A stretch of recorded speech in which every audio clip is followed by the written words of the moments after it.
And we are back on the build phase. I'm your host, Mr. Bennett. Today we are going to talk about the conclusion of the build phase tournament event. Welcome to the Radlands.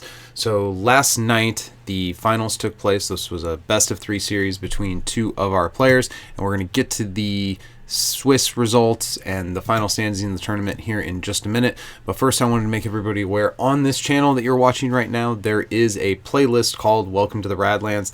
This contains as many videos as I'm aware of Radlands gameplay. If you have additional video that is on a YouTube channel that I have not added to this playlist, please let me know so I can get it added here and we can have kind of a library of the entire, as not the entire, but as much of the Welcome to the Radlands experience as we can get. So to look over our standings here, so we had 14 players for this event. We did have 1 player drop, but somebody else jumped in and took that player's spot. And then right at the end of the event, we had another player drop. So overall, we had really good participation, really good turnout for the first ever event for this game. Now, I do want to talk about a couple things that I thought didn't quite work. So initially, when we decided to do this event, we were a little bit wary of allowing players to have the same camp.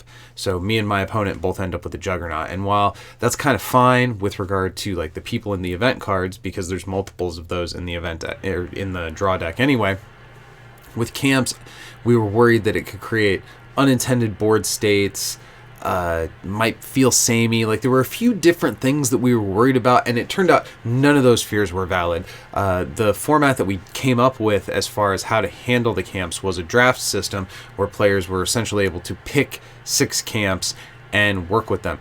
Some of the players didn't realize there was a draft that they needed to fill out, and they kind of ended up getting stuck with camps that they wouldn't have necessarily picked. Although overall, I have heard from people that having to learn how to work within those camps was kind of a fun puzzle to solve.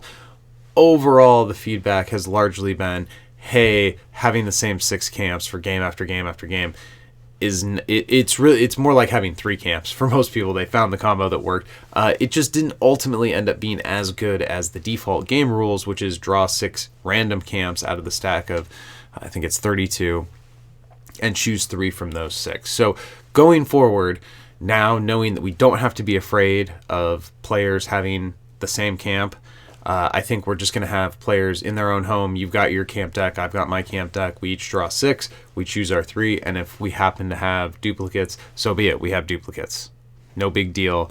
And the drawback of having the same camps for the whole event, while the idea of the draft, I thought conceptually it would feel a little bit like deck building. It would inject a little bit of deck building into this game where we otherwise don't have it.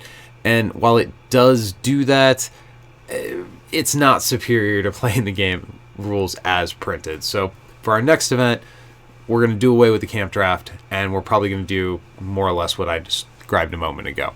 So to look over our total results, we ended up with 3 people who were 4-1 and 1 3-2 in our top 4. Now, there are other people who also had the 3-2 record as well, and it's always a little heartbreaking when you have the same record as somebody who makes the cut and not making the cut, but that's just the way tiebreakers work. And as you can see, we got the tiebreakers here for everybody's matches.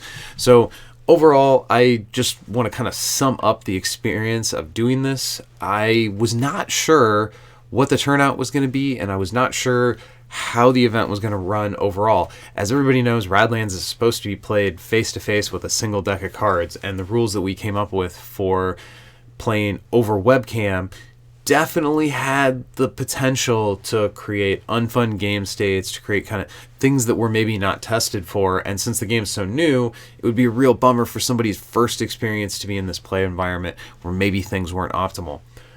Overall, though, I think it worked out. I think the feedback that I've heard, people seemed happy with the format. I am going to be willing to look into potentially running an event on TTS. It kind of depends on how Roxley feels about us running an event on TTS, but we'll see if that happens in the future. We're certainly going to do more webcam stuff as well. Personally, I much prefer to set up a webcam and actually have the cards in my hand than to deal with the wonky physics in it on TTS. But other people have other opinions on that, and I don't expect everybody to agree with me. So moving forward, we've learned some things about this game and how it works in our format system, or in our tournament system rather. And next time we take a swing at this, we're gonna try to tweak some things around the edges and hopefully present an even better play experience for our players. I definitely want to take this opportunity to again say thank you to everybody who participated in this event. These events don't work if we don't have players, and this one worked exceptionally well. Everybody who participated, as far as I can tell, if there were complaints out there in the player base, they didn't necessarily make it back to me.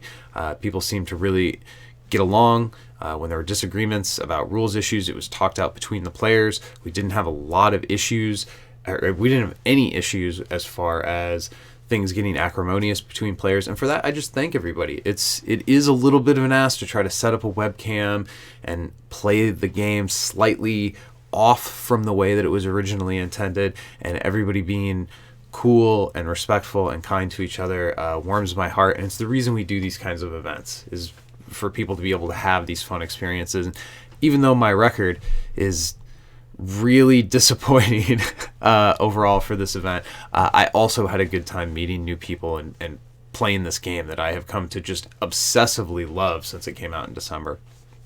So congratulations to both of our finalists, and of course congratulations to our whole top four, because that is also an accomplishment. That's Pierce, Dices, Mike, and Sam. And congratulations to our finalists, Mike and Sam. And of course, the biggest congratulations to our Welcome to the Radlands champion, Mike. We'll see y'all next season.